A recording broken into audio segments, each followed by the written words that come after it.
നവകേരള സദസ്സിലെ പ്രഭാത യോഗത്തിൽ സമൂഹത്തിലെ വിദഗ്ധർ പങ്കെടുത്തു. സാമ്പത്തിക രംഗത്തെ വിദഗ്ധർ പങ്കെടുത്തു, സാംസ്കാരിക രംഗത്തെ വിദഗ്ധർ പങ്കെടുത്തു, സിനിമാ മേഖലയിലെ വിദഗ്ധർ പങ്കെടുത്തു.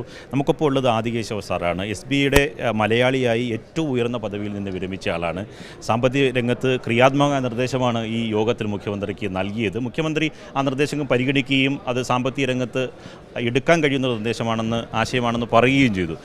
ഈ നവകേരള സദസ്സ് ഒരു നവീന ആശയമാണ്. എങ്ങനെയാണ് ഒരു സാമ്പത്തിക രംഗത്തുള്ള ഒരു വിദഗ്ധൻ എന്നുള്ളത് പ്രതികരിക്കുന്നത്? ഒരു ചെറിയ തിരുത്ത്, അതായത് മലയാളികളുടെ ഇടയ്ക്ക് എന്നെക്കാളും ഉന്നത പദവിയിൽ SBIയിൽ എത്തിയ ആൾക്കാരുണ്ട്, അതവിടെ നിൽക്കട്ടെ. പക്ഷേ നവകേരള സദസ്സ് ഒരു നവീന അനുഭവമായിട്ട് എനിക്ക് തോന്നി. കാരണം ഇതിൽ രാഷ്ട്രീയം കടന്നു വന്നേയില്ല.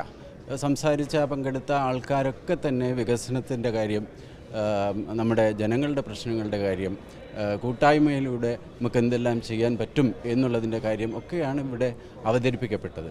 അപ്പോൾ അതൊരു പുതിയ ഒരു സമീപനത്തിലേക്ക് നമ്മുടെ സംസ്ഥാനത്തെ നയിക്കുകയാണെന്നുണ്ടെങ്കിൽ രാഷ്ട്രീയം മാറ്റിവെച്ചുകൊണ്ട് വികസനത്തിന് വേണ്ടി കൈകോർക്കുവാനായി കുറച്ചുകൂടി ഉയർന്ന തലത്തിൽ ചിന്തിക്കുവാനും അതേപോലെ തന്നെ നിർദ്ദേശങ്ങൾ സ്വീകരിക്കുവാനും തുറന്ന മനസ്സോടുകൂടി, അതാണ് ഏറ്റവും എനിക്ക് അനുഭവപ്പെട്ടത്, മുഖ്യമന്ത്രി തന്നെ തുറന്ന മനസ്സോടുകൂടി സമീപിക്കുന്നതായിട്ടാണ് തോന്നിയത്.